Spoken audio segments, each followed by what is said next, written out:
लद्दाख में भारतीय सरजमी पर नजरें गड़ाए बैठे चीन ने अब नेपाल की जमीन पर भी कब्जा करना शुरू कर दिया है। नेपाल के कृषि मंत्रालय की रिपोर्ट के मुताबिक देश के कुल 10 जगहों पर चीन ने कब्जा कर लिया है। यही नहीं, चीन ने 33 हेक्टेयर की नेपाली जमीन पर नदियों की धारा बदलकर प्राकृतिक सीमा बना दी है और कब्जा कर लिया है। भारत के खिलाफ विवादित नक्शा जारी करने वाली नेपाल की कम्युनिस्ट सरकार ने अपने आका चीन के इस नापाक कदम पर चुप्पी साध रखी है। वहीं विपक्ष को अब ड्रैगन का डर सताने लगा है।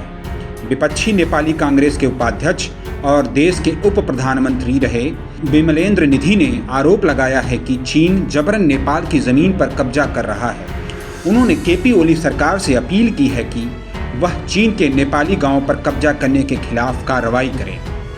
उन्होंने यह भी कहा कि नेपाल सरकार को चीन की कम्युनिस्ट पार्टी प्रशिक्षण दे रही है, उसे पूरे मामले पर जवाब देना चाहिए।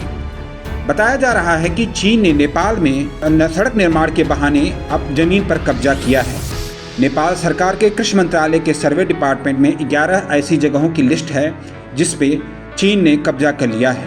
यही नहीं, 33 हेक्टेयर की नेपाली जमीन पर नदियों की धारा बदलकर प्राकृतिक सीमा बना दी गई है और ड्रैगन ने उस पर कब्जा कर लिया है।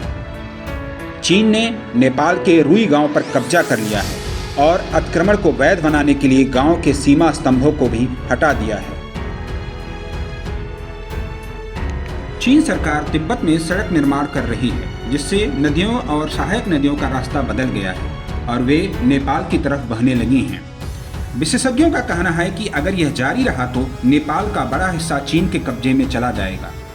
इस दस्तावेज में चेतावनी दी गई है कि अगर समय पर कदम नहीं उठाए गए तो नेपाल की और जमीन चीन के कब्जे में चली जाएगी। चीन के निर्माण कार्य की वजह से बगडरे खोला नदी और कर्नाली नदी का रास्ता बदल गया है।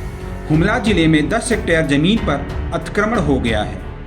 नेपाल और चीन के बीच 100 और भारत की सीमा पर 8,553 खंभे लगे हैं। नेपाली अखबार अन्नपूर्णा पोस्ट की रिपोर्ट के मुताबिक रुई गांव वर्ष 2017 से तिब्बत के स्वायत्त क्षेत्र का हिस्सा हो गया है। इस गांव में अभी 72 घर हैं। रुई गांव अभी भी नेपाल के मानचित्र में शामिल है, लेकिन वहां पर पूरी तरह से चीन का नियंत्रण हो गया है। रुई गांव की सीमा स्तंभों को अतिक्रमण को वैध बनाने के लिए चीन की तरफ से हटा दिया गया है। वहीं रुई गांव में रह रहे निवासी अपनी मूल पहचान के लिए अब संघर्ष कर रहे हैं।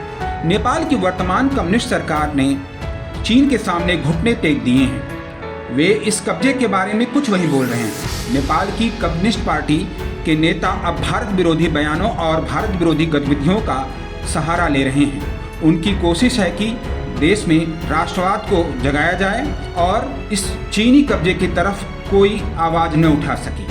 नेपाल की सरकार अब चीन के इशारे पर भारत के साथ लगती सीमाओं पर और भारत के 3 गांवों पर दावा ठोकते हुए विवाद पैदा करने में लगी हुई है।